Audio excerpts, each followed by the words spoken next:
समय का सदुपयोग। मुझे रोज़ाना इतने सारे काम करने पड़ते हैं कि उनकी बड़ी संख्या और जटिलता से मैं बिल्कुल जैसे हार कर रह जाता हूँ। दिन बीतने के साथ कभी कभी मुझे लगने लगता है कि मैं हर एक काम पर समुचित ध्यान दे ना सका, क्योंकि जल्दी ही दूसरे काम मेरी मेज पर आते रहे। सहकर्मी सवाल करके काम में रुकावट डाल रहे हैं। मैं अपने काम को नियोजित नहीं कर पाता। मैंने एक टाइम टेबल बनाकर उसके मुताबिक चलने की कोशिश की, लेकिन मैं हताश होकर हार मान लेता हूँ, क्योंकि मैं कोई भी योजना क्यों ना बना डालूँ, मुझे लगता है कि मैं उसके मुताबिक नहीं चल पाता।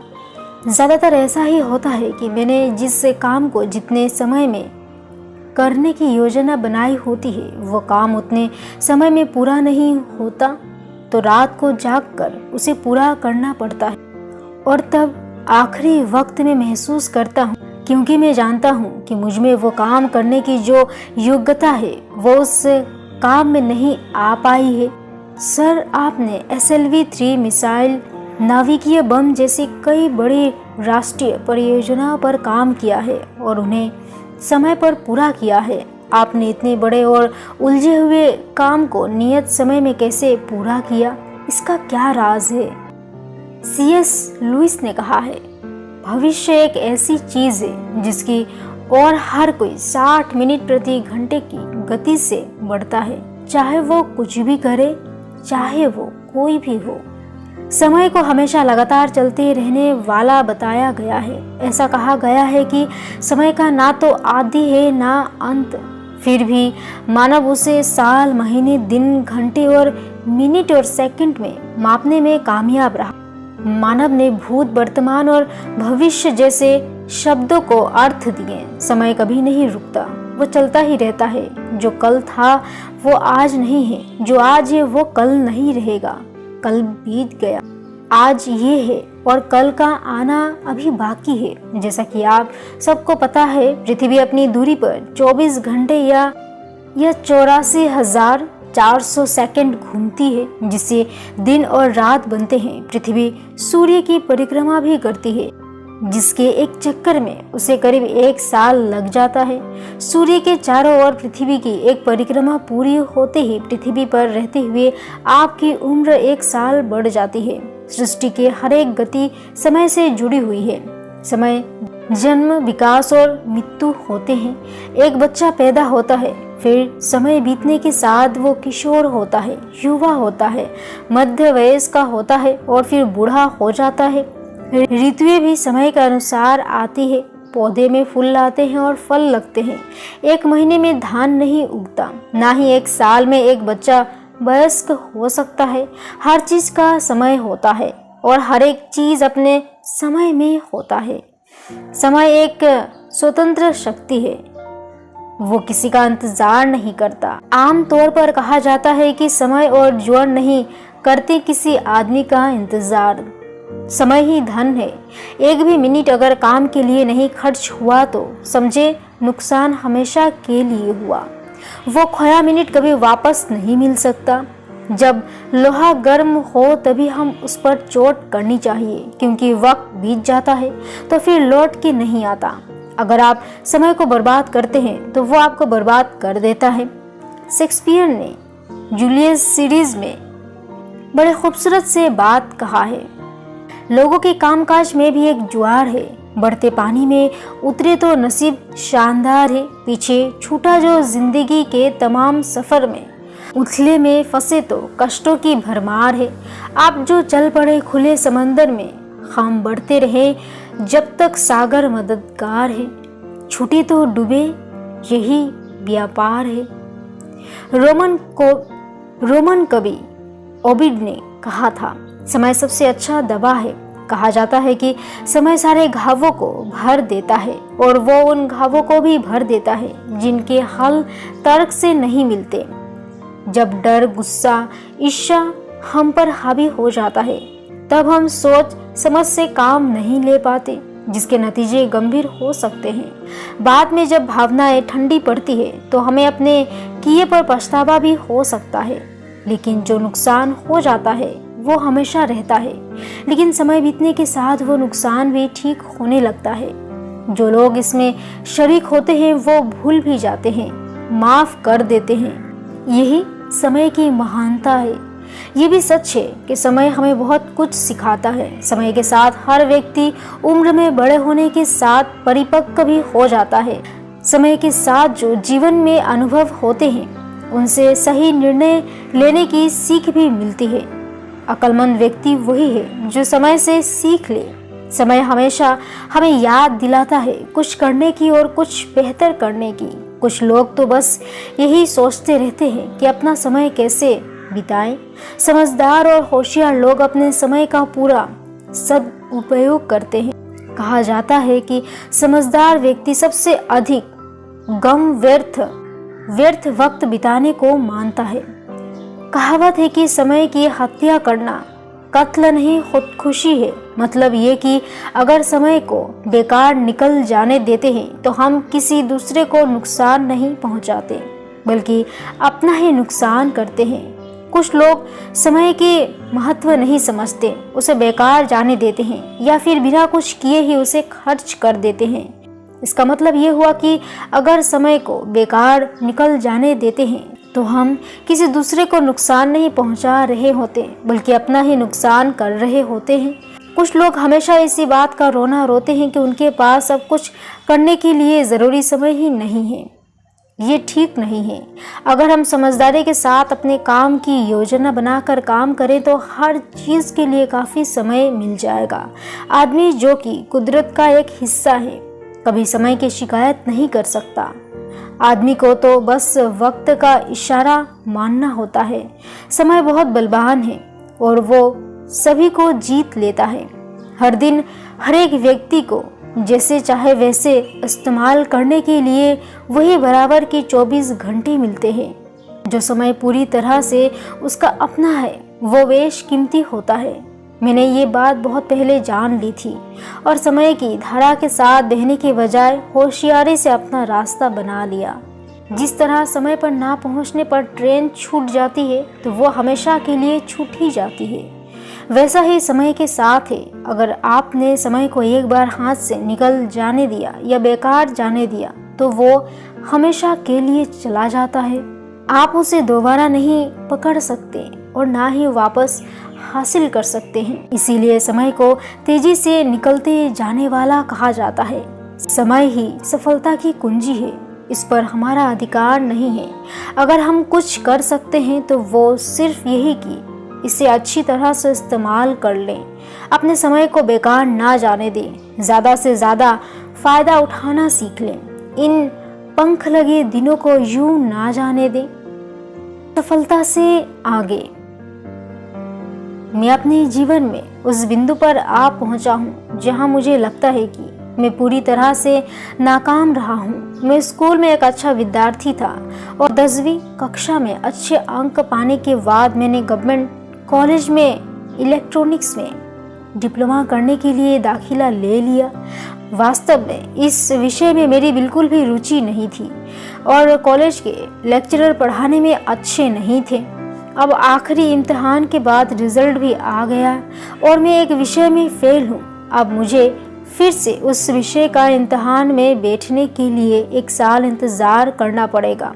हालांकि मेरे माता पिता शांत थे, लेकिन मेरे पास अपने दोस्तों और रिश्तेदारों को अपनी शक्ल दिखाने की हिम्मत नहीं है। बार बार मन में यही आता है कि मुझे अपनी ज़िंदगी ख़त्म कर लेनी चाहिए और एक आध बार मैंने कलाई में चीरा भी लगा चुका। 12वीं के इम्तिहान में 5 विषय में औसत अंक मेरे 70% थे और भौतिक रसायन और गणित में मिलाकर 58%। बेंगलुरु की संयुक्त परीक्षा में मेरी रैंक 35,000 थी और मुझे मालूम था कि इस रैंक पर मुझे औसत दर्जे के इंजीनियरिंग कॉलेज में ऐसा कोर्स मिलेगा जो मेरी पसंद का भी नहीं होगा। मेरे माता पिता को मुझसे कोई उम्मीद नहीं बची है और मेरे पिता कहते हैं मैं बेकार ही तुम्हारे ऊपर अपना सारा पैसा खर्च कर डाल रहा हूँ। तुम इतनी मोटी बुद्धि के हो कि मुझे खुद तुम्हारा बाप बताने में शर्म आती है। मुझे बताइए सर, क्या मैं एक असफल व्यक्ति हूँ? हर मुसीबत, हर असफलता और कलेजे में उठने वाली टीस में छुपा होता है उसके हल का बीज। असफलता के बिना सफलता का कोई वजूद नहीं। सफलता मंजिल है, असफलता जो बीच बीच में आने वाला अवरोध और बीच बीच में पड़ने वाले इन अवरोधों को हिम्मत और पक्के इरादे के साथ पार करते जाते हैं। तो आप असफलता को हराकर जीवन में सफलता को प्राप्त कर सकते हैं। मैं आपको श्रीनिवासन रामानुज की कहानी सुनाता हूँ, जिन्हें दुनिया के महानतम गणितज्ञों में से एक माना जाता है। सिर्फ 32 साल की जिंदगी में, और वो भी बहुत कम औपचारिक शिक्षा के बावजूद, उन्होंने mathematical analysis, number theory, infinite series और कंटिन्यूड फ्रैक्शन के क्षेत्र में अभूतपूर्व योगदान दिया और 400 मौलिक प्रमेय पीछे छोड़ गए।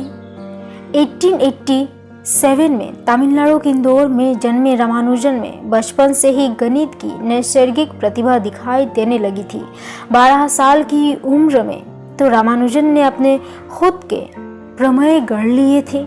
उन दिनों गणित की दुनिया के दिग्गज उनकी पहुंच से दूर यूरोप में केंद्रित थे, इसीलिए भारत में रहकर काम करते हुए उन्होंने गणित में शोध की अपनी अलग ही धारा विकसित कर ली। रामानुजन को कुंभकोणम के गवर्नमेंट कॉलेज में पढ़ने के लिए छात्रवृत्ति मिली, जो कि बाद में उनके गणित को छोड़ दूसरे विषय में फेल होने पर रोक दी गई। अलग से गणित में शोध करने के लिए उन्होंने दूसरे कॉलेज में दाखिला लिया, जबकि इस दौरान वो अपने गुजारे के लिए मद्रास पोर्ट ट्रस्ट के अकाउंटेंट जनरल के दफ्तर में क्लार्क के तौर पर काम भी कर रहे थे। जनवरी 1912 में रामानुजन ने अपना कुछ काम कैम्ब्रिज यूनिवर्सिटी के ट्रिनिटी कॉलेज के प्रोफेसर G.H. हार्डी को भेजा। प्रोफेसर हार्डी ने रामानुजन के काम से उनकी प्रतिभा को पहचाना और उन्हें कैम्ब्रिज आकर अपने साथ काम करने के लिए आमंत्रित किया। बाद में वो रॉयल सोसाइटी के फेलो बने और उन्हें कैम्ब्रिज के ट्रिनिटी कॉलेज के फेलोशिप भी मिली। रामानुजन ने कैम्ब्रिज में 5 साल बिताए और जहां उनके 21 शोध पत्र प्रकाशित हुए।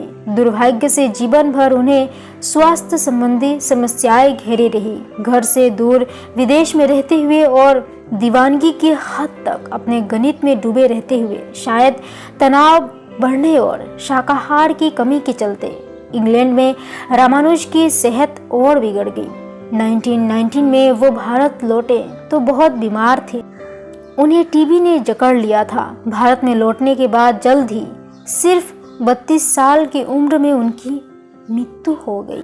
रामानुजन के सामने कौन सी मुश्किलें नहीं आई, लेकिन इतनी सारी कठिनाइयां भी उनकी प्रतिभा के आगे रुकावट नहीं खड़ी कर सकी। हालांकि कष्ट और कठिनाइयां नुकसानदेह और नकारात्मक लगती है, लेकिन लंबे समय में सब कुछ संतुलित हो जाता है और यहाँ तक कि उनके शक्तिशाली सकारात्मक प्रभाव के आगे सारी दिक्कतें बहुत पीछे छूट जाती है। जर्मन दार्शनिक फ्रेडरिक ने बहुत अधिक सहा था। अपने जीवन के ज़्यादातर समय उन्होंने भयंकर पेट दर्द और अत्यंत कष्टप्रद माइग्रेन के सिरदर्द को झेला, जिससे वो कई दिनों तक कुछ भी करने की स्थिति में नहीं रहते थे।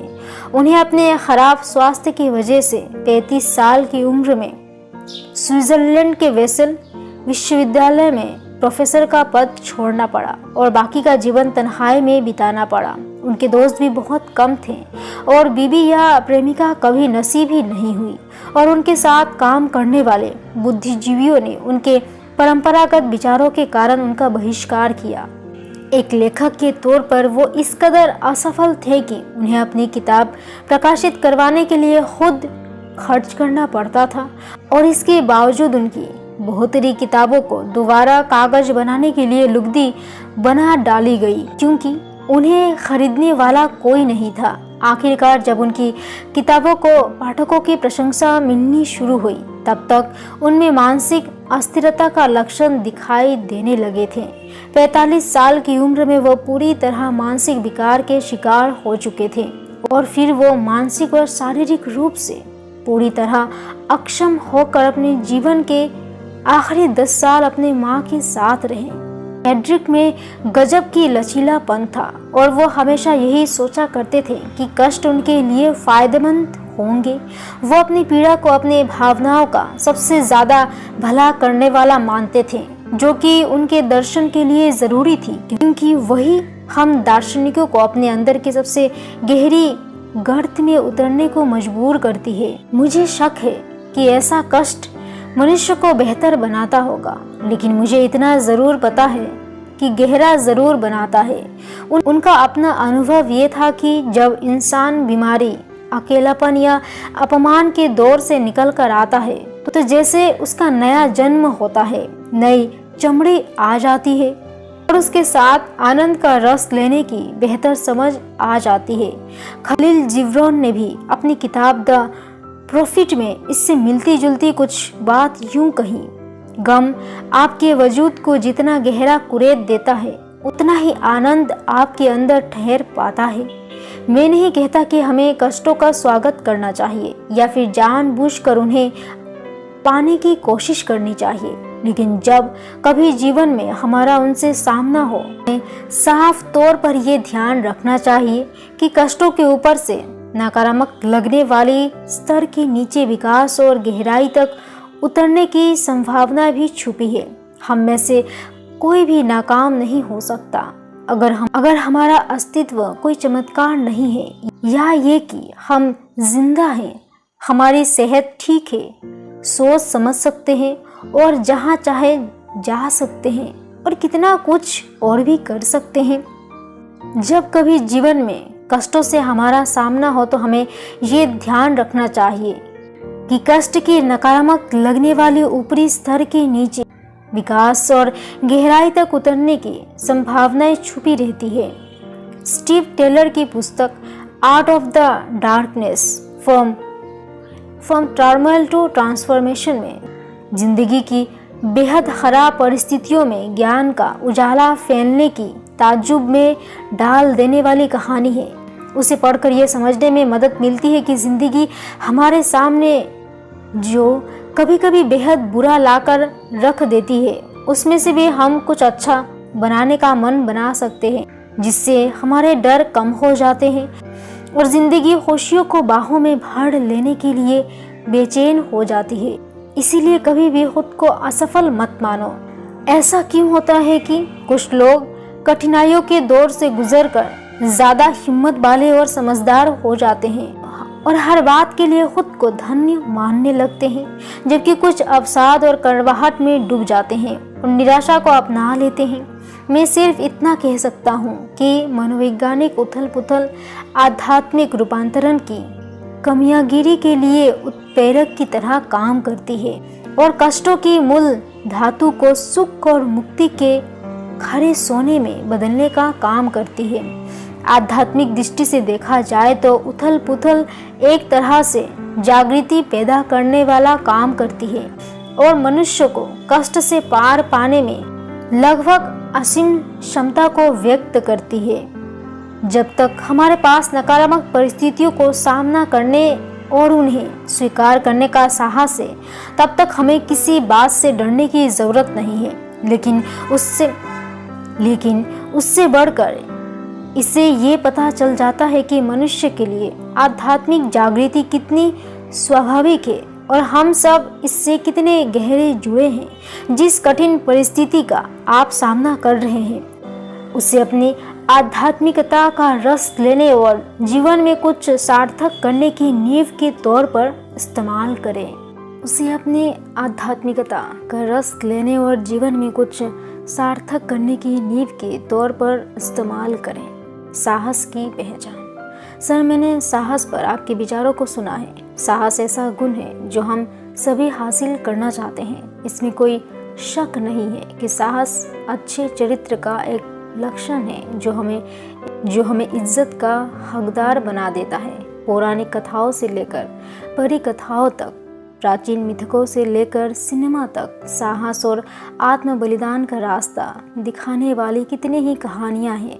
फिल्म द लाइफ ऑफ पाई में अटलांटिक महासागर के बीच अपनी नाव में एक बाघ के साथ रहने की हिम्मत करने वाले उस छोटे से बच्चे से लेकर बाइबल में डेविड की गोलियत से लड़ाई तक, प्रहलाद के निडर होकर जलती चिता में बैठ जाने और हैरी पॉटर की जाबाजी की प्रेरणापद कहानियों की खुराक पर हमें पाल पोस कर बड़ा किया गया है। इतिहास की किताबें हमें महात्मा गांधी और नेल्सन मंडेला जैसे साहसी लोगों के बारे में बताती है, जिन्होंने व्यक्तिगत रूप से भारी जोखिम उठाकर अन्याय के खिलाफ आवाज़ उठाई। स्टीव जॉब और वर्ल्ट डिज्नी जैसे उद्यमियों ने अपने सपने पूरे करने के लिए कुछ नया करने की खातिर वित्तीय जोखिम उठाई। ये सभी आधुनिक दुनिया के सूरमा हैं जो इस बात की मिसाल हैं कि साहस से काम करने के नतीजे अच्छे होते हैं और लोगों से सराहना मिलता है। लेकिन सर, हमें अपने नेताओं में कहीं साहस देखने को नहीं मिलता। जिन आतंकवादियों ने हमारे हजारों लोगों की जान ले ली, वे खुल्लम खुल्ला दूसरे देशों में शरण लिए हुए हैं। कितने ही लोगों ने हमारे राष्ट्र की बैंकों से अपने जाली कारोबार के नाम पर कर्ज लिए और उस धन को अपने व्यक्तिगत लाभ के लिए इस्तेमाल किया और बैंक का धन वापस नहीं लौटाया। ऐसे लोग हैं जिन्होंने अवैध तरीके से हासिल किया धन विदेशी बैंकों में जमा कर रखा है, जो टैक्स भी नहीं देते, लेकिन उनके खिलाफ कोई कार्रवाई नहीं होती। एक राष्ट्र के रूप में हम इतने लाचार क्यों हैं? हमारे पास सही कदम उठाने का साहस क्यों नहीं है? कहाँ है साहस? जो उचित है वो करने से कतराना साहस की कमी दर्शाता है। आपने एक बेहद महत्वपूर्ण सवाल पूछा है। हालांकि हम सभी साहसी लोगों के जीवनी की ऐतिहासिक और पौराणिक कथाओं से परिचित हैं, लेकिन ऐसा लगता है कि वास्तविक जीवन में ज़्यादा लोग साहस के साथ कोई कदम नहीं उठा पाते, साहस के साथ नहीं जी पाते। मैं इस कमजोरी को हमारे यहाँ व्याप्त सभी सामाजिक बुराइयों की जड़ मानता हूँ। लिंग भेद, सामाजिक असमानता, आय में अवांछनीय अंतर, कार्य कुशलता और कार्य परायणता की कमी इतनी ज़्यादा देखने को मिलती है, फिर भी लोग इन बुराइयों के खिलाफ खड़े नहीं होते। मैं सैद्धांतिक बातों का बोझ आपके ऊपर ना लाद कर आपके साथ साहस की वो व्यवहारिक पहचान साझा करूंगा जिनका मैंने विभिन्न परिस्थितियों से निपटने में पालन किया है।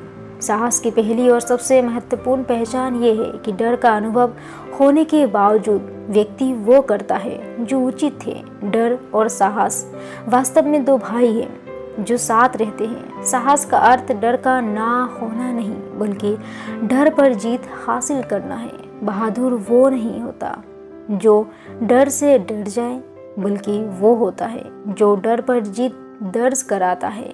कोई भी ऐसा प्राणी नहीं है जो खतरे से सामना होने पर डरता ना हो। सच्चा साहस इसमें है कि डर लगने पर भी खतरे का सामना किया जाए।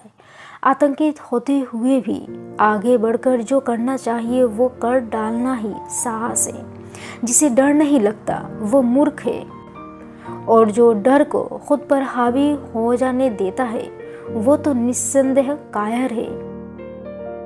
साहस का अर्थ वो करना है जो करने से आपको डर लगता है। अगर आप डरे नहीं हैं तो फिर साहस का सवाल ही नहीं पैदा हो। प्रतिक्रिया करने के बजाय हमारे पास कुछ कर डालने का साहस होना चाहिए। बचपन से ही मैंने मन में हवा में उड़ान भरने का सपना पाल रखा था। इसी वजह से मैंने एरोनॉटिकल इंजीनियरिंग पढ़ी। अपना कोर्स ख़त्म करने के बाद मैंने वायुसेना में शॉर्ट सर्विस कमीशन के लिए आवेदन किया ताकि मैं अपना सपना पूरा कर सकूं, लेकिन इंटरव्यू में मैं कामयाब नहीं हो सका।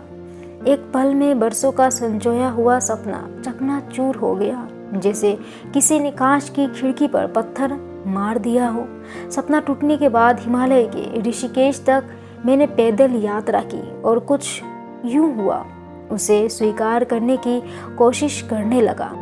बाद में मैंने मेंटेनेंस इंजीनियर के तौर पर हिंदुस्तान एरोनॉटिक्स लिमिटेड में नौकरी की। हम में से कई लोग जिन चीज़ों की उम्मीद संजोते हैं, जब वो नहीं मिल पाती तो वो ज़िंदगी से हार मान लेते हैं। जिसे हम पूरी शिद्दत से चाहते हो जिसे हमने लगातार चाहा हो, उसके नाम मिलने पर भी जिंदगी में आगे बढ़ते जाना ही साहस है। साहस की दूसरी पहचान है कि अपने दिल की सुनना।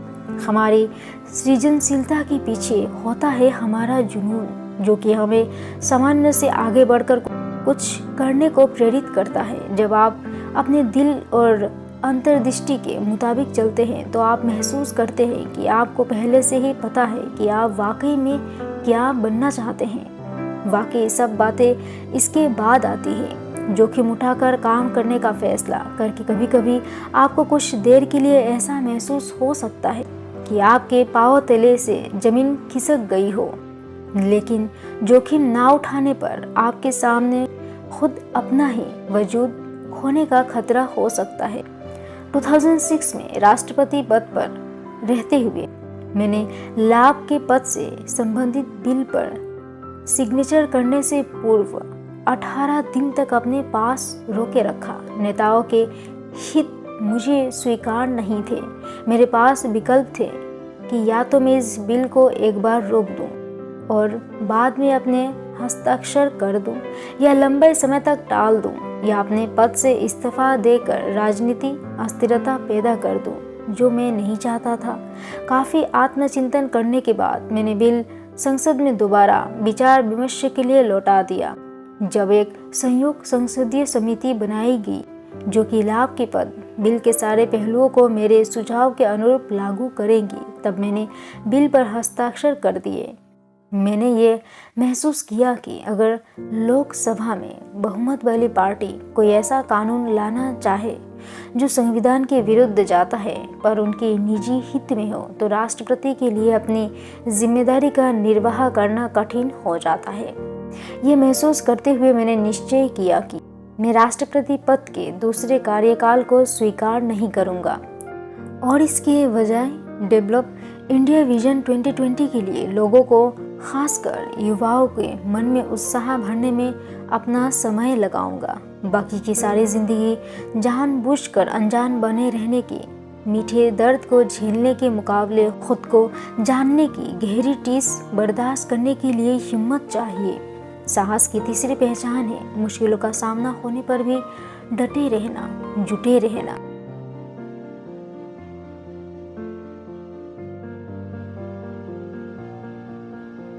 हम जब डर रहे होते हैं या जब खतरे से हमारा सामना होता है, हमें अपने आप को ये नहीं समझाना चाहिए कि कोई खतरा नहीं है, बल्कि अपना समय और ऊर्जा खतरे के बावजूद आगे बढ़ते रहने के लिए खुद को तैयार करने पर खर्च करनी चाहिए। जब मैं छोटा बच्चा था और रामेश्वरम में रहता था, मुझे याद है कि एक बार बड़ा भारी तूफान आया और मेरे पिता की नाव लापता हो गई, जबकि वही उनके रोजगार का जरिया था। नाव सवारियों को ले जाने के काम आती थी और इसके बिना मेरे पिता के पास पैसे कमाने, हमारे बड़े से कुनबे का खर्च निकालने का और कोई जरिया नहीं था।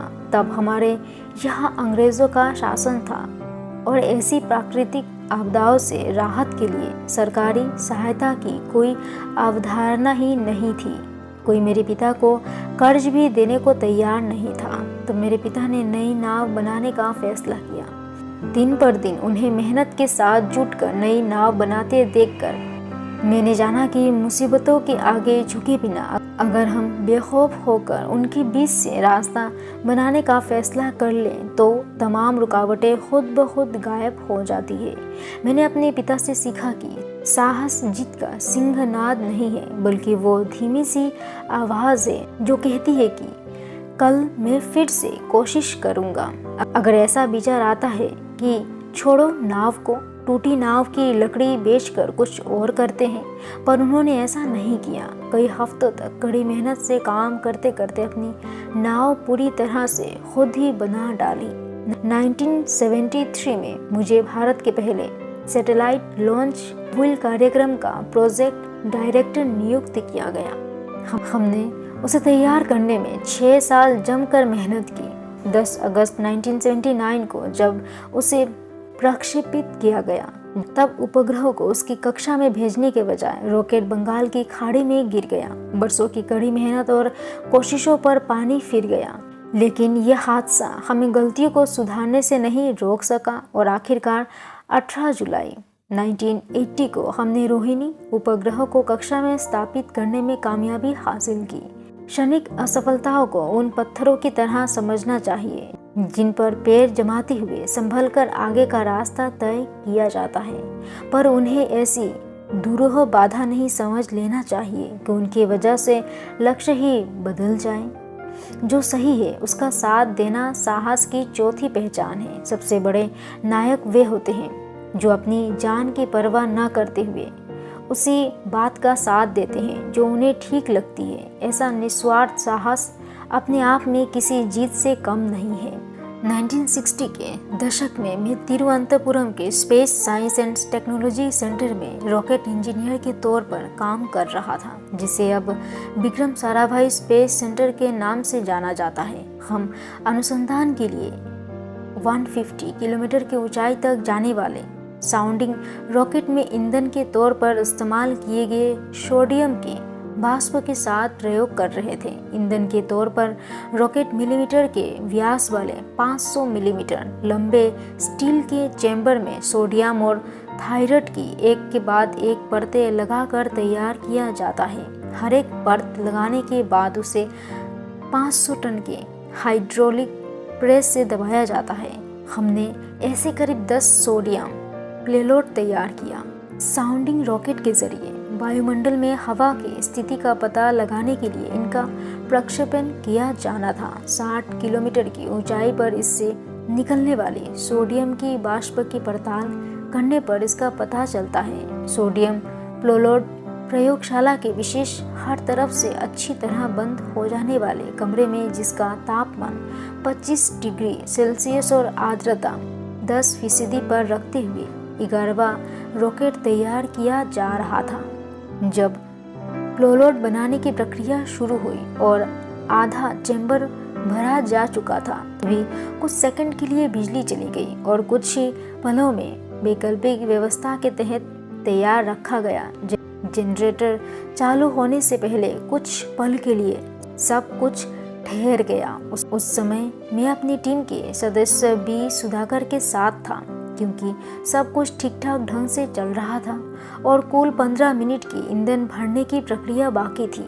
इसीलिए मैं प्रयोगशाला के कंट्रोल रूम में जाने का फैसला किया। जैसे ही मैं ईंधन भरने वाले सिलवंत कमरे से बाहर निकला, मुझे जोरदार धमाका सुनाई दिया। मैंने पीछे मुड़कर कमरे की ओर देखा तो मुझे लपटें दिखाई दी। पहली बार हम सब सोडियम की आग की प्रचंडता के गवाह बने थे, क्योंकि सोडियम सीलबंद कमरे में था। इसीलिए उसकी आग से बच निकलने के लिए कमरे की कांच की खिड़की ही एकमात्र रास्ता थी। सुधाकर ने कांच की खिड़की तोड़कर रास्ता बनाया और अपने साथ काम कर रहे तीनों सहकर्मियों को बाहर निकाल दिया और उनके बाद खुद बाहर कूद गया। सुधाकर ने अपनी सुरक्षा की परवाह किए बिना वो किया जो अपने सहकर्मी की जान बचाने के लिए करना जरूरी था। साहस की 5वीं पहचान है, दुनिया को युवाओं वाले गुण चाहिए। यौवन यानी जीवन का कालखंड विशेष नहीं, बल्कि वैसे मनस्थिति, कड़क इच्छा शक्ति, कल्पनाशीलता की खूबी, डर के मुकाबले साहस की प्रधानता, आराम की जिंदगी से बढ़कर जोखिम उठाने की भूख। जितना साहस होता है उसी के अनुपात में जिंदगी सिकुड़ती या फैलती है। अगर मैं रामेश्वरम में घर के सुरक्षा के माहौल को छोड़कर कॉलेज की पढ़ाई के लिए तिरुचिरापल्ली और उसके बाद चेन्नई में इंजीनियरिंग पढ़ने नहीं गया होता और फिर मैं तमिलनाडु को छोड़कर काम करने के लिए उत्तर प्रदेश, कर्नाटक और केरल नहीं गया होता, तो मेरी कहानी भी वैसे नहीं बनती जैसे आज बन पड़ी है और आज मैं इसे आपके साथ साझा नहीं कर रहा होता। आखिर में गरिमा और आस्था के साथ कष्ट झेलना ही साहस है। साहसी व्यक्ति के अंदर ही आस्था होती है। साहसी व्यक्ति की गरिमा और सभ्यता के साथ जीवन की दुर्घटनाओं को बर्दाश्त करते हुए हालात का पूरा फायदा उठाता है। साहस दूसरी तमाम अच्छाइयों से ज़्यादा महत्वपूर्ण है, क्योंकि बिना साहस के आप दूसरी अच्छाइयों पर लगातार अमल नहीं कर सकते। आप किसी भी अच्छाई पर यदा कदा अमल कर सकते हैं, लेकिन साहस के बिना लगातार कुछ भी नहीं कर सकते। एक बार मैंने अपने दोस्त नेल्सन मंडेला से पूछा, वो कौन सी चीज़ थी जिसने उन 27 सालों के दौरान आपके अंदर जीने की ललक बनाई रखी जो आपने कैद खाने में बिताए। वो बोले, कलाम, मैंने जाना है कि साहस डर की गैर मौजूदगी नहीं है, बल्कि उस पर दर्ज की गई जीत है। निडर वो नहीं है जो डर महसूस नहीं करता, बल्कि वो है जो अपने डर पर विजय प्राप्त कर लेता है। यही सही किस्म के नेताओं को चुने और जो कुछ बुरा हो रहा है और अपने चारों ओर हम जो कुछ अन्याय होते देखते हैं उसके खिलाफ आवाज़ उठाएं। अपनी पुस्तक स्क्वेयरिंग द सर्कल में मैंने कार्ल जंग की कही बात का उल्लेख किया है। आपका नज़रिया तभी साफ हो सकता है जब आप अपने दिल में झांक कर देखेंगे। जो बाहर देखता है उसे अपने सपने मिलते हैं और जो भीतर झांकता है वो जाग जाता है। बुरे से बुरे समय में बेहतर जिंदगी का सपना देखना और बेहद निराशाजनक स्थितियों में भी अपने अंदर छुपी संभावनाओं के प्रति जागरूक हो जाना साहस है, अदम्य साहस। हम लोग ऐसे दौर में जी रहे हैं जब हर दिन असंख्य समस्याएं सिर उठा रही है। अगर हमें इन समस्या को हल करना है तो हम ऐसे नेताओं की ज़रूरत होगी जिनके पास निडर होकर नई बात सोचने का साहस हो और आलोचनाओं को बर्दाश्त करने का हौसला हो। अफसोस की बात है, आज के दौर में ऐसा नेता मिलना मुश्किल है, क्योंकि हर नेता जनता के सम्मुख अपनी पाक साफ छवि प्रस्तुत करता है। वो ऐसी कोई भी बात नहीं करना चाहता जिससे उसे विवादों में फंसना पड़े। हमारे देश के अच्छे लोग, चाहे वो शिक्षक हो, विचारक हो, आध्यात्मिक पद प्रदर्शक हो, कलाकार हो या बुद्धिजीवी हो, सभी ने खुद को अपनी छोटी सी दुनिया के सुरक्षित दायरे में समेट रखा है। अगर उनके पास कोई साहसिक और नया विचार होता भी है तो वो उसे व्यक्त करने से कतराते हैं, क्योंकि उन्हें डर होता है कि कहीं उन्हें दूसरों की चिढ़ और उपहास का सामना ना करना पड़े। उन्हें इस बात का डर होता है कि दूसरे उनके विचारों को लेकर क्या सोचेंगे। लेकिन सर, आप ऐसे नहीं हैं।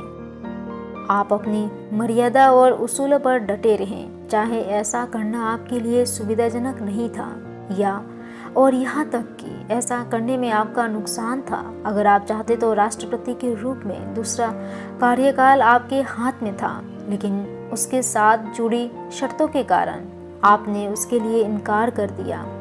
आप मेरे जैसे असंख्य भावहीन, डरपोक और बुज़दिल लोगों को क्या संदेश देना चाहेंगे, जिन्होंने न तो जीत का स्वाद चखा है और न ये जानते हैं कि हार क्या होती है।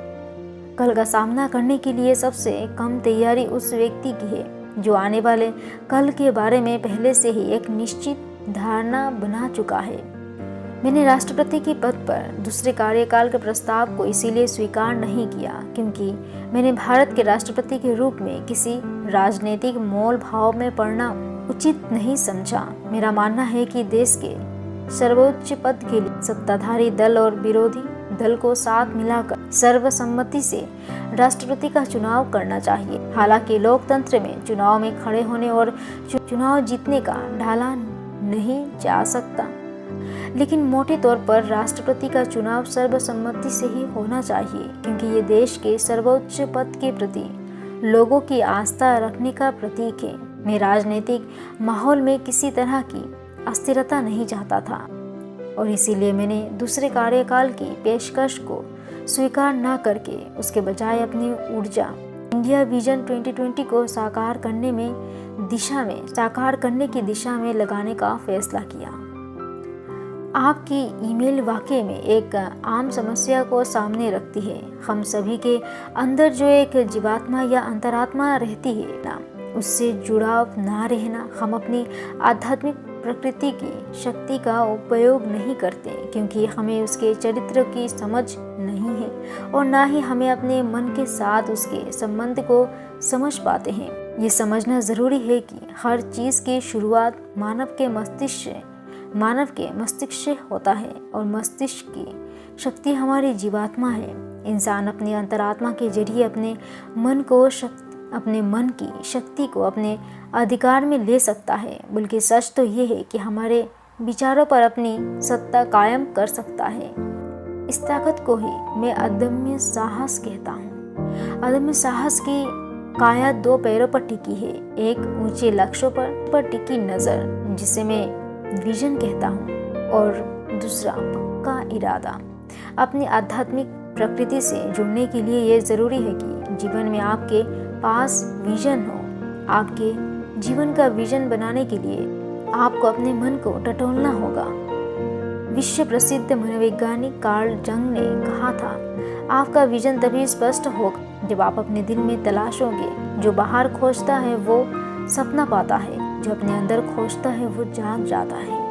अजीब बात है कि हम में से ज़्यादातर दृष्टि या नज़रिए पर अमल करने से कतराते हैं, शायद इसीलिए क्योंकि हम दूरदर्शी होने की अव्यवहारिकता से जोड़कर देखते हैं। जो भी हो, मेरी जिद यही है कि दृष्टि पूरी तरह से व्यवहारिक होती है, और जहाँ उसमें हमारे मूल्यों का आकांक्षाओं की छवि होनी चाहिए, वही उसे तथ्यों पर आधारित होना चाहिए। दृष्टि के दो अवयव होते हैं। उसका एक हिस्सा भावनात्मक होता है, कल्पना, अंतर्दृष्टि और मूल्यों से उत्पन्न, जबकि दूसरा हिस्सा तार्किक होता है, विवेचना से उत्पन्न। दृष्टि शब्द का मैं बेहद बारीकी और विस्तृत मायने में प्रयोग करता हूँ। इस बारीकी के बिना दृष्टि वास्तव में भटक कर कोरी कल्पना के लोक में पहुँच सकती है, और तब उसमें व्यवहारिक शक्ति नहीं रहेगी जो उसमें होना ही चाहिए। परिभाषित और निष्पादित, ये ऐसा किसी चीज को मानसिक पहनेपन और सूक्ष्म दूरदर्शिता के साथ देख पाने की क्षमता है जो फिलहाल नजरों की पहुंच से दूर है। जब मैं युवाओं से बहुत बड़े बड़े सपने देखने के लिए कहता हूँ तो मैं उनके अंदर एक दृष्टि का आह्वान कर रहा होता हूँ। आप जैसे अपने सपने देखेंगे एक दिन वैसे ही बन जाएंगे। आपके अपने नजरिए में ही वो बनने की संभावना छुपी है जो एक दिन आप बनेंगे। आपके आदर्श में उस सच की भविष्यवाणी छुपी होती है जिस पर से एक दिन पर्दा उठेगा। जब आपके पास अपने जीवन के लिए कोई विजन नहीं है, तब ये स्पष्ट नहीं कि आप किस लक्ष्य की ओर चल रहे हैं या फिर आप जीवित भी किस लिए हैं। इस स्थिति में आपका जीवन उस जहाज की तरह है जिसे बिना कप्तान और बिना लक्ष्य के समुद्र में छोड़ा गया है। समुद्र की लहरें ऐसे जहाज को जहां मर्जी इधर से उधर करती रहती है, लेकिन यदि आप अपने जीवन का विजन निर्धारित कर लेते हैं तब कम से कम आपके जीवन को दिशा तो मिल जाती है और अपनी जिंदगी का जहाज उस दिशा में ले जा सकते हैं। असंतोष और निराशा किसी चीज की कमी की वजह से नहीं होती, बल्कि दूरदर्शी ना होने से होते हैं। अदम्य साहस का दूसरा घटक है पक्का इरादा। भगवद गीता के अध्याय 2 श्लोक 68 में स्थित प्रज्ञ की अवधारणा है जिसमें सफलता की कुंजी निहित है। वो व्यक्ति जिसका अपनी इंद्रियों पर नियंत्रण है, जिसका मन स्थिर है और जिसके अंतर में शांति व्याप्त है। सफलता प्राप्त करने के लिए पहले आपको अपने इंद्रियों को अपने वश में करने में कामयाब होना जरूरी है। इंद्रियों को वश में कर लेने पर और अपनी दूरदर्शिता को साथ लेकर आप जो भी लक्ष्य प्राप्त करना चाहते हैं वो आप प्राप्त कर सकते हैं। 2000 साल पहले संत कवि तिरुवल्लुवर ने कहा है, पानी का स्तर बढ़ने पर कमल का तना बढ़कर लंबा हो जाता है। व्यक्ति की गरिमा को उसके मन से मापा जाता है। इसका अर्थ ये हुआ कि जिस तरह कमल के तने की लंबाई पानी की गहराई के अनुरूप हो जाती है, उसी तरह व्यक्ति की महानता उसके मन के अनुरूप होती है। यदि किसी लक्ष्य की प्राप्ति के लिए पक्का इरादा कर लिया है तो वो लक्ष्य कितना भी कठिन क्यों ना हो, आप उसे प्राप्त करने में सफल हो ही जाएंगे। अपने जीवन में बड़े बड़े कार्य और परियोजनाओं के प्रबंध की जिम्मेदारी मेरे ऊपर ही रही। मैंने कठिन परिस्थितियों से गुजरने के अनुभव किए जब सफलता का दूर दूर तक नामो निशाना नजर नहीं आता था और रास्ते में अड़चनें बहुत थी। आदमियों की पैदा की हुई अड़चनें, कार्यक्रम की रूपरेखा से जुड़ी अड़चनें, प्रौद्योगिकी से पैदा होने वाली अड़चनें, बहुत तरह कारण होते थे मेरे पास निराश होकर हार मान लेने के लिए, लेकिन मैंने हार नहीं मानी। जैसा कि संत तिरुवल्लुवर ने कहा है, शून्य हो भाव विहोल करने वाली पीड़ा, जो करे सामना डट कर धीर गंभीर। इससे समझ में आता है कि कठिन दौर से गुजर रहे व्यक्ति के लिए आत्मिक बल का सहारा ही सबसे बड़ा सहारा होता है। अगर हम अपने भीतर की गहराइयों में उतरकर गहन छानबीन करें तो चाहे रास्ता कितना भी कठिन क्यों ना लगे, हम अपने लक्ष्य की ओर बढ़ते रहने के लिए वो आंतरिक शक्ति ढूंढ सकते हैं। रुके ना कदम। सर, मैंने आपकी पुस्तक squaring the circle 7 step to Indian renaissance पढ़ी। भारत की रेनेसांस यानी पूर्ण जागरण का विचार दिलचस्प भी और प्रेरणापद भी, क्योंकि मेरे दोस्त और मैं किताब के शीर्षक से कुछ भी नहीं समझ पाए। इसीलिए हमने अपनी टीचर से पूछा। गणित के टीचर ने कहा कि वृत्त का वर्ग बनाने के लिए वर्ग की भुजाओं की लंबाई के लिए पाई का वर्गमूल निकालना होगा, क्योंकि त्रिज्या वाले वृत्त का क्षेत्रफल होता है पाई आर स्क्वायर। इसीलिए वृत्त के क्षेत्रफल के बराबर के वर्ग की भुजाओं की लंबाई होगी आर स्क्वायर पाई रूट, और ये संख्या बन नहीं सकती क्योंकि पाई कोई सही संख्या ही नहीं है। निश्चित रूप से ऐसी कोई परिमेय संख्या नहीं है जिससे पाई का मान निकाला जा सके। यूक्लिडियन समष्टि में रूट स्क्वायर पाई की रचना करना असंभव है।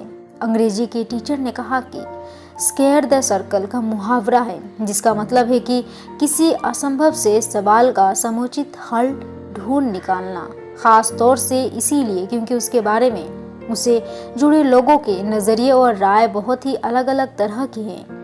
इन दोनों जवाबों से मुझे समझ में आया कि आपने स्क्वेयरिंग द सर्कल जो असंभव है वो करने के प्रयास के एक रूप के तौर पर इस्तेमाल किया है। तो क्या भारत का रेनेसांस यानी पूर्ण जागरण की शुरुआत करना असंभव है, या फिर आप दोनों ओर के सत्ताधारी और विपक्षी दल के राजनेताओं को अपने देश के विकास के कार्यक्रम के वृत्त का वर्ग बनाने वाली बात के लिए राजी करने की कोशिश कर रहे हैं?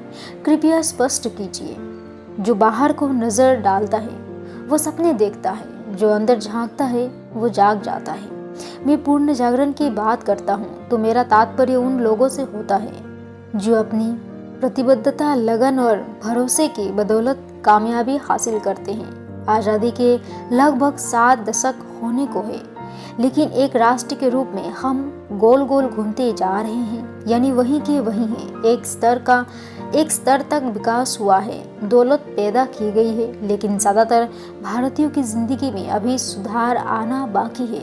हमें अपने तौर तरीके ठीक करने हैं और पक्के इरादे के साथ आगे बढ़ना है, ताकि हम एक विकसित और शांत प्रिय राष्ट्र की अपनी नियति को प्राप्त हो। राष्ट्र परिवारों से मिलकर बना होता है और परिवार बने होते हैं व्यक्तियों से। राष्ट्र के बीच एक सीढ़ियाँ जैसी सिलसिला है जो दोनों तरह से काम करता है, एक दुष्चक्र के रूप में और सतचक्र के रूप में भी। एक जटिल श्रृंखला है, एक दूसरे से जुड़ी घटनाओं की, लोगों के साथ उसके प्रभावों की जानकारी देने का सिलसिला भी चलता रहता है। ये चक्र अपनी गति की दिशा में तब तक चलते रहते हैं जब तक कि कोई बाहरी कारक इसमें दखल देकर इस चक्र को तोड़ नहीं देते। वर्तमान में हम जिस दुष्चक्र में फंसे हैं, उन चक्रों को रोकने के लिए क्या करना होगा, कौन इस चक्र को तोड़ेगा? इस पुस्तक में इन दोनों सवालों के जवाब पाने की कोशिश की गई है। क्योंकि आपने इसे पढ़ा है, इसीलिए मैं इस विषय पर यहाँ चर्चा नहीं करूँगा। इसके बजाय मैं आपसे अनवरत चलने वाले व्यक्तियों के बारे में बात करूँगा जिसे रोका ना जा सके, ना रुकने वाला व्यक्ति में 6 खूबियाँ होती है। पहली है सपना देखना, समर्पित होना और क्रियाशील होना। हम सभी के अंदर कोई जुनून, कोई सपना, कोई लक्ष्य तो होता ही है, चाहे वो पुस्तक लिखने के लिए हो, भूखों को भोजन कराने के लिए हो, पेड़ लगाने के लिए हो, मंदिर, मस्जिद या सामुदायिक भवन बनवाने के लिए हो। व्यक्ति के अंदर कोई भी इच्छा हो, एक बार हम उसके प्रति खुद को समर्पित कर देते हैं तो अब तक विचार के रूप में रही बात मन में ही काम के रूप ले लेती है। उसी पल हमें एक लक्ष्य और एक दिशा मिल जाती है। फिर हम अपना जीवन परिस्थितियों के इशारे पर नहीं चलने देते, बल्कि पतवार पर अपनी पकड़ मजबूत करके अपने जीवन की नौका का रुख मनचाहे मंजिल की ओर कर आगे बढ़ने लगते हैं। अपनी मंजिल की ओर बढ़ते हुए रास्ते में आने वाली तूफानों में हम कैसे लड़ते हैं, उससे पता चलता है कि हमारे समर्पण में कितनी ईमानदारी है। सिर्फ किसी लक्ष्य के प्रति खुद को समर्पित कर देना ही काफ़ी नहीं है, क्योंकि हो सकता है बाद में खुद पर भरोसा ना रहे, आलोचनाओं से डर लगने लगे, निराशाओं और कुंठाएं घेर ले, और जब भी कुछ महत्वपूर्ण हासिल करने की कोशिश की जाती है तब इनसे वास्ता पड़ता ही है। लेकिन अगर हम वास्तव में अपने लक्ष्य के प्रति समर्पित होते हैं तो फिर हमारे अंदर लक्ष्य को हासिल करने का पिटबुल नस्ल के शिकारी कुत्ते जैसा पक्का इरादा होना चाहिए। लेकिन दूसरी किसी भी चीज़ के मुकाबले अपने लक्ष्य को वरीयता देते हुए उसके प्रति समर्पित होना वास्तव में सफलता की कुंजी है, और इसके लिए कुर्बानियाँ देने के लिए भी तैयार रहना चाहिए। दूसरी खूबी है अपने आप पर भरोसा। अगर आपको सचमुच लगता है कि आप कुछ कर सकते हैं तब तो आप वाकई में उसे अंजाम तक पहुंचा सकते हैं। लेकिन अगर आपको किसी काम के लिए लगता है कि आप नहीं कर सकते तो सचमुच आप उसे नहीं कर सकेंगे। हेनरी फोर्ड ने सच ही कहा था, अगर आपको लगता है कि आप कोई काम कर सकते हैं तो भी अगर आपको किसी काम के लिए लगता है कि आप वो नहीं कर सकते तो भी आप सही हैं। अपने आप पर विश्वास और जिस काम के लिए खुद को समर्पित किया है उसके प्रति विश्वास, इसमें कोई शक नहीं है कि इन दोनों बातों से अपने लक्ष्य तक पहुंचने की संभावनाएं बढ़ जाती है। मन में ये ठान लेना कि विकल्प के रूप में भी असफलता का कहीं नामो निशाना नहीं है, चमत्कारी साबित होता है। तीसरी खूबी है आस्था। हम जो कुछ भी करते हैं उसका आखिरकार अंजाम क्या होगा उस पर ध्यान लगाने में आस्था हमारी मदद करती है। आस्था का अर्थ है कि कोई सबूत ना होने पर भी मन ही मन हमारा इस बात पर विश्वास बना रहता है कि आखिरकार सब कुछ ठीक हो जाएगा।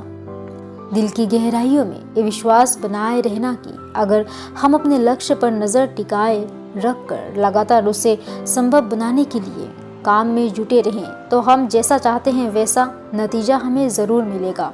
यही आस्था है। चौथी खूबी है हर हाल में सफल होने का साहस। हमें आलोचनाओं को अपनी सपने की राह के आड़ में आने नहीं देना चाहिए। जब लोग दूसरों को कुछ ऐसा करते देखते हैं जिसे सामान्य व्यवहार से अलग माना जाता है तो वे रूखेपन से पेश आ सकते हैं। कभी कभी लोग निराशाजनक और नकारात्मक बात करने लगते हैं। किसी का बदला हुआ व्यवहार कई बार लोगों में असुरक्षा की भावना पैदा कर देता है, लेकिन अगर ये सब हमारे संकल्पों की राह में अड़चन बन जाए तो सब बेकार, सब कुछ हाथ से निकल गया। आलोचनाओं को पीछे छोड़ आप जो हैं और जो होना चाहते हैं लगातार इसी सोच के साथ जीने के लिए भी बड़ा साहस चाहिए। पांचवी खूबी है अपने काम में जुटे रहकर रास्ते में आने वाली अड़चनों से डटकर मुकाबला करना। मैं इब्राहिम लिंकन की जीवनी से बहुत प्रभावित हूँ। वो कई बार नाकाम रहे और उनके विरोधी ने ही नहीं, उनके मित्र और यहाँ तक कि उनके परिवार के सदस्यों ने भी उनकी जमकर आलोचना की। अगर वो इस सारी आलोचनाओं का असर अपने ऊपर होने देते तो अपने देश के लिए उनका असाधारण सपना बेकार चला जाता। आज अमेरिका जो कुछ भी है उसमें बहुत बड़ा हाथ लिंकन की सोच का भी है।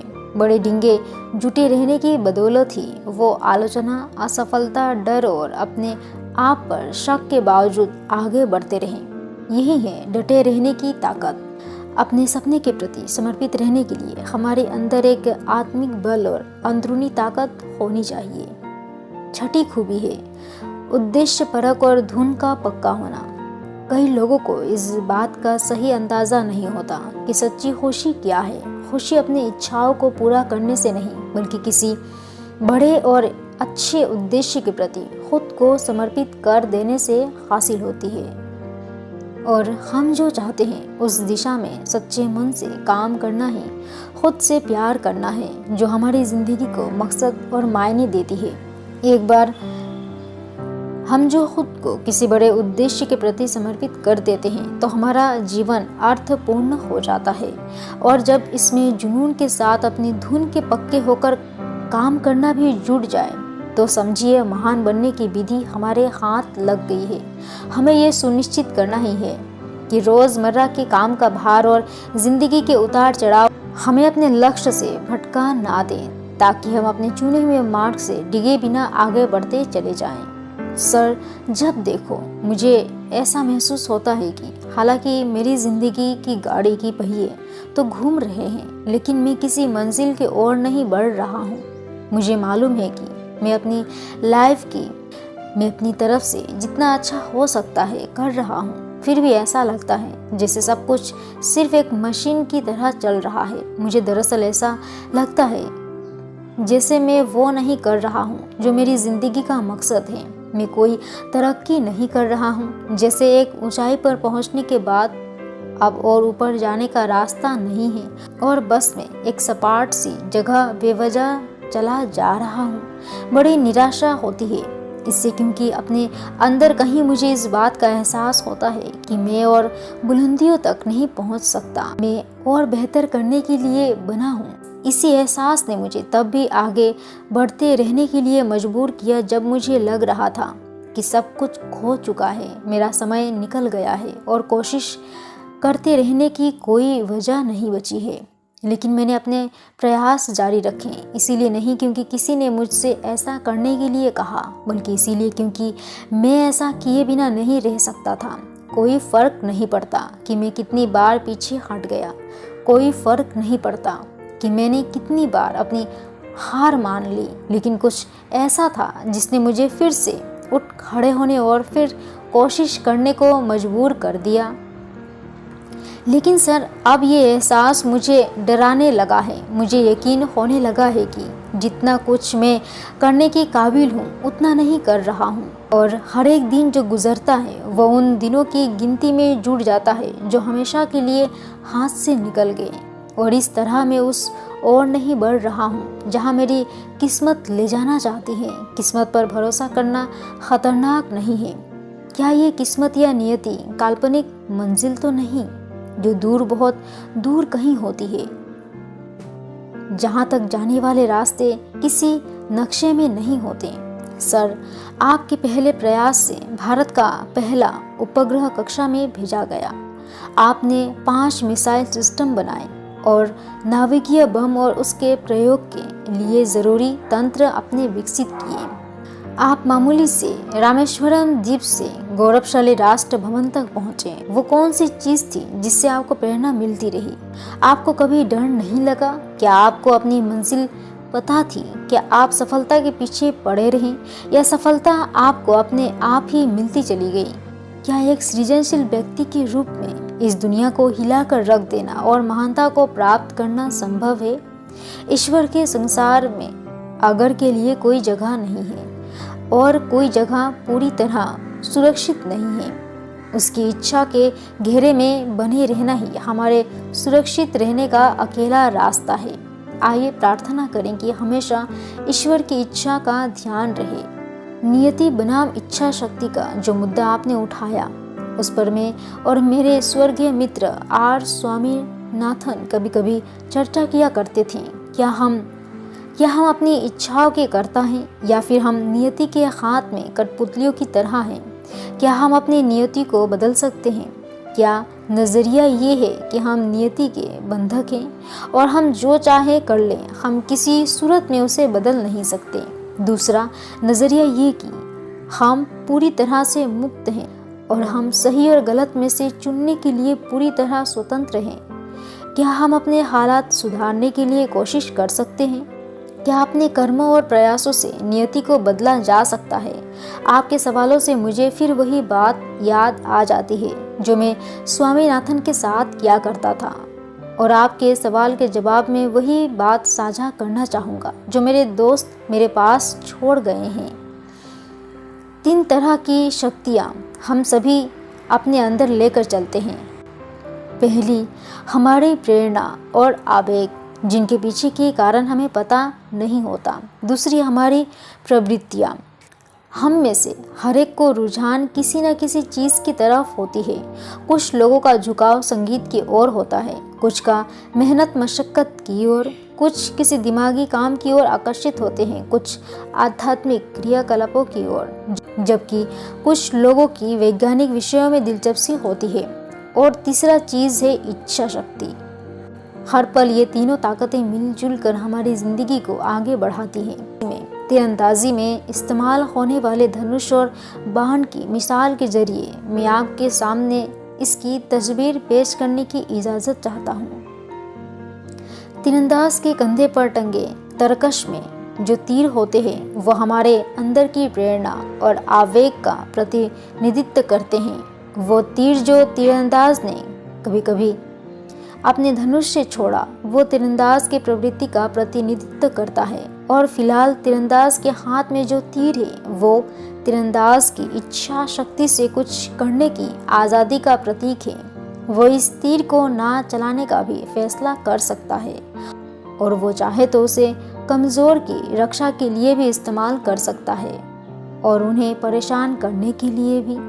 इस तरह प्रवृत्ति यानी फितरत वो चीज़ है जिसे ना बदला जा सकता है और ना उसके असर को ख़त्म किया जा सकता है, लेकिन अपनी इच्छा शक्ति से कुछ करने की आज़ादी हमारे पास हमेशा रहती है। लेकिन हमें ये कैसे पता चलेगा कि वो कौन सी ताकत है जो हमारी नियति या किस्मत का हिस्सा है? क्या मौत या कोई भयानक बीमारी या फिर दौलत नियति के अधीन है? अगर हर किसी के मरने की तारीख पहले से तय है तो चिकित्सा विज्ञान की क्या भूमिका है, वगैरह वगैरह। अपने आखिरी दिनों में स्वामीनाथन के मन में ऐसे सवाल बहुत आते थे। उनके सवालों ने मुझे ये एहसास कराया कि मैं उन्हें नियति बनाम अपनी इच्छा शक्ति से किए गए काम को समझाने की दुविधा से निकालने की स्थिति में नहीं था। लेकिन अब आपके सवाल ने मुझे बैठकर इस काम को पूरा करने के लिए मजबूर कर दिया है। हमारी प्रेरणाएं, प्रवृत्तियां और अपनी इच्छा शक्ति से कुछ करने की आज़ादी की जीवन के हर एक पक्ष में भूमिका अवश्य होती है, चाहे वो किसी को मौत के मुंह से बचाने के लिए की गई कोई कार्यवाही जैसा बेहद कठिन काम ही क्यों ना हो। कार्यवाही के समय हमें अपनी नियति के बारे में नहीं सोचना चाहिए, क्योंकि कोई भी उसके बारे में भविष्यवाणी नहीं कर सकता। प्रेरणाओं और प्रवृत्तियों का सिद्धांत सिर्फ कार्यवाही यानी कर्म के फल की व्याख्या करने के काम आता है। अच्छे से अच्छे प्रयास के बावजूद अगर अच्छे परिणाम ना मिले तो इसके लिए नियति को जिम्मेदार ठहराया जा सकता है। नियति का सिद्धांत इसीलिए काम का है क्योंकि ये व्यक्ति को बिना हताश हुए परिणामों को स्वीकार करने में मददगार बनता है। इसी के साथ अगर उस सफलता में नियति की भूमिका का एहसास हो तो ये सिद्धांत सफल व्यक्ति को अहंकारी बनने से रोकता है। ये संभव है कि किसी व्यक्ति को कुछ करने की इच्छा शक्ति यानी कुछ प्राप्त करने के लिए प्रयास करने का उसका रुझान भी नियति से प्रभावित हो। इस सवाल के जवाब के लिए मैं और पौराणिक ज्ञान मुझे बताता है हाँ, लेकिन कभी कभार ही ऐसा होता है जब नियति में जो होना लिखा होता है वो किसी की मर्जी से काम करने की सोच को भी प्रभावित कर दे। ऐसी दुर्लभ परिस्थिति की व्याख्या करने के लिए राम के सुनहरे हिरन का पीछा करने का निर्णय उदाहरण के तौर पर दिया जाता है। लावल हो अल इबादत, इस अरबी वाक्य में वो इस्लाम दर्शन नहीं थे कि अल्लाह ने हर किसी के जीवन को पूरी अवधि उनके हिस्से का सौभाग्य दुर्भाग्य और उनके प्रयासों का फल पहले से तय किया हुआ है। भविष्य में जो कुछ भी हो सकता है उसकी संभावना की बात करते हुए मुसलमान अक्सर इंशा अल्लाह कहते हैं, जिसका अर्थ होता है अल्लाह ने चाहा तो। अब सवाल ये पैदा होता है कि अगर मेरी प्रेरणा और प्रवृत्ति मुझ में पहले से है तो मैं अपनी इच्छा शक्ति से क्या कर सकता हूँ। मैं यही करूँगा कि व्यक्ति के स्थिति के ये दो पक्ष हमारे प्रवृत्ति और हमारी इच्छा शक्ति किसी कैंची के दो फलों की तरह है। एक फल इच्छा शक्ति से कार्य करने की आज़ादी है और दूसरा फल प्रेरणा और प्रवृत्ति। जब दोनों फल मिलकर चलते हैं तब कैंची अपना काम करती है। आप कैंची के सिर्फ एक फल से कपड़ा नहीं काट सकते। इसी तरह किसी कार्यवाही के लिए प्रेरणा और प्रवृत्ति और इच्छा शक्ति से करने की आज़ादी दोनों ही ज़रूरी है। हमारी प्रेरणा और प्रवृत्ति से कई चीज़ें तय होती हैं जिन्हें हम बदल नहीं सकते। हम किस तरह के परिवार में जन्म लेते हैं, अपनी नस्ल और अपने शरीर की बनावट कैसी है, इस पर हमारा कोई वश नहीं।